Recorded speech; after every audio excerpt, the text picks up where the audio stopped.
draws that attention. Those two guys on him. Gets the ball out to the little guys who can run around him.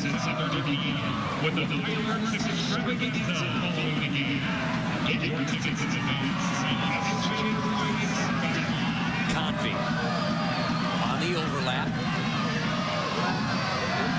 to the middle. And by Patakwong.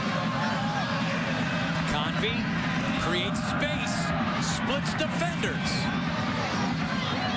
Davis tries to run him down into the corner. There are 3 orange jerseys chasing him down. And by Patakwong. Well, it looked like Lenhart was being held, and he's able to chase the ball down and keep it alive for the Quakes. Corrales to the middle. Stevenson for Cronin. Did that hit a body? Is that a corner? Yeah, corner ball. Corner kick. Corner. Yeah, Cronin's a little disappointed here, but Lenhart, yeah, not a whole lot there. Chased after it, though. He really made the play by going after it so hard, and then Cronin, again, struggled with that left-footed shot there. It deflected off the leg of Jeff Cameron. Another corner coming. Lenhart will run from the tip of the 18, gets a head on it, and then sent down. That play was planned. It's exactly what he wanted to do. Lenhart again in the air. Short driving corner onto the head of Lenhart, who tries to redirect it near the near post. Well, they had 3 other big bodies inside the 6. They're trying to tussle and get in front of this man, Tally Hall, and then Lenhart came charging in from the 18. Well, that's a shot of how this surface is affecting the match as Tally Hall goes down on his goal kick.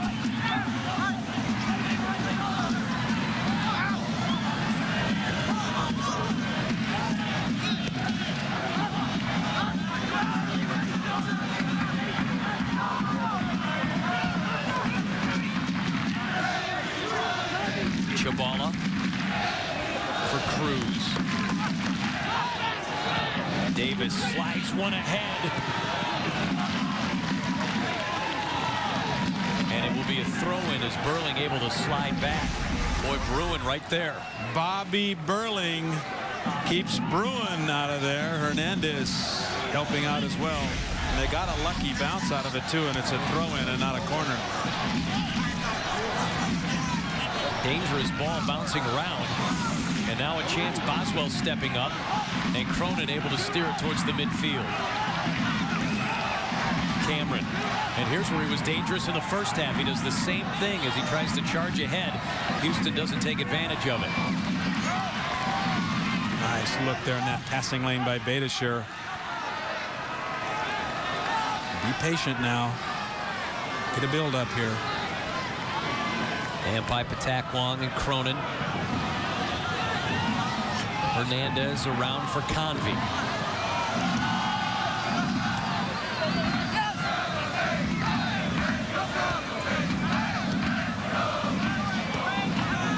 Patience here by San Jose. 58th minute. Scoreless. Overlapping run by Beitashour.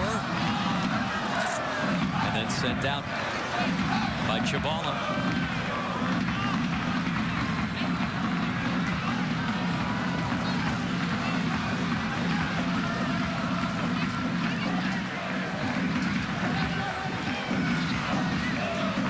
A little too ambitious on that pass.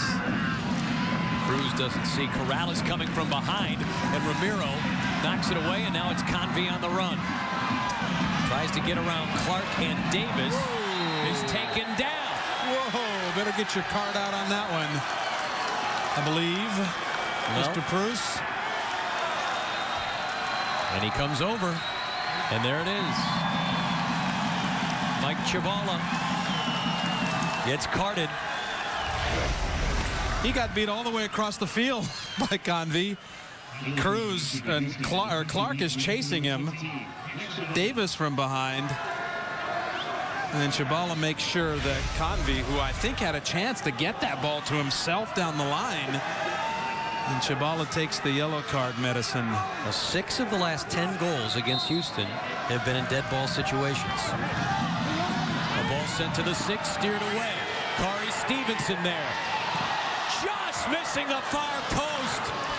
Oh, he whistled one just wide. That ball just explodes off of Kari Stevenson's foot, and it just flies, and it didn't miss that back post by a whole lot. He knew where he wanted to go with it, and it sliced away from that post just a smidge.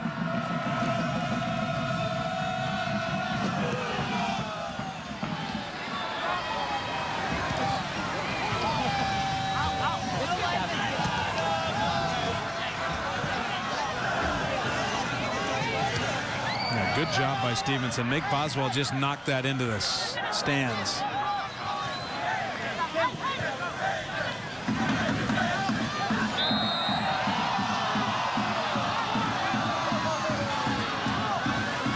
Stevenson bails out Boswell. Boswell overplays the situation.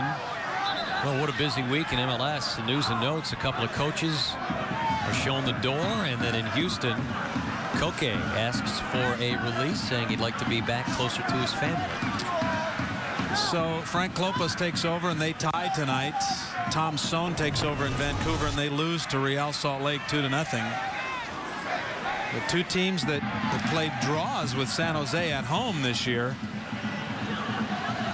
And for Chicago, that is now 10 consecutive games in which they have not won. Not a lot of time for Tator Torderson to show what he can do in MLS. I thought that was frankly a little impatient there. Vancouver has gone 12 straight matches without a win, but their goal differential is only -4. But that wasn't good enough for the folks in British Columbia. High expectations. Real Salt Lake wins at home after a rare loss at home. Seattle beat them last week. For the first time in well over a year, they lost a game at home.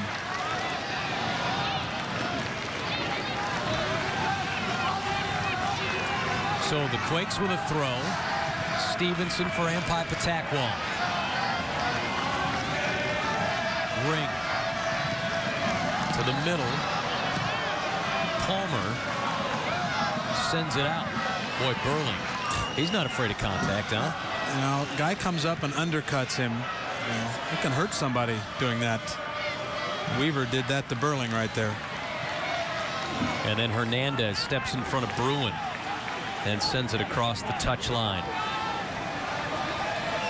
63rd minute. And scoreless at Buckshaw Stadium on the campus of Santa Clara University. Ball might have jumped up and hit a hand. By Patakwong. Sends to Stevenson. Ring ahead, and can Lenhart get there? He can, and then he slips and falls. Boy, he had Cronin running up with him. Cronin's eyes got about as big as oranges there as he's running down the field. Boy, it's been tough. That last touch for Lenhart's been tough all night, hasn't it?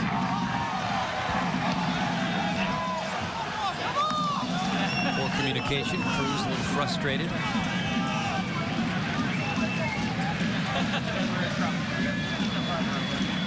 May I be the first to say this game really needs a goal? Boy, it does. You said it at halftime. Some games need personality. This one's got it, but it's not a very good one. But for the Quakes, second halves have come up big for them. So we'll see if they can continue that. That is Simon Dawkins trying to come back after a pair of calf injuries. Although our pre-med major, Dan Dibley, had the Latin. He had the fasciotomy. He had the terminology down pat, didn't he? He sure did. Whatever it is, I don't want it. But Dawkins can be explosive when he gets into a match. And he is part of the roster for this match. And, well, just how quickly can he strike? He can, and it looks nice here against Seattle. The ball slid beautifully through, and Dawkins touches it right past Casey Keller. And against Toronto,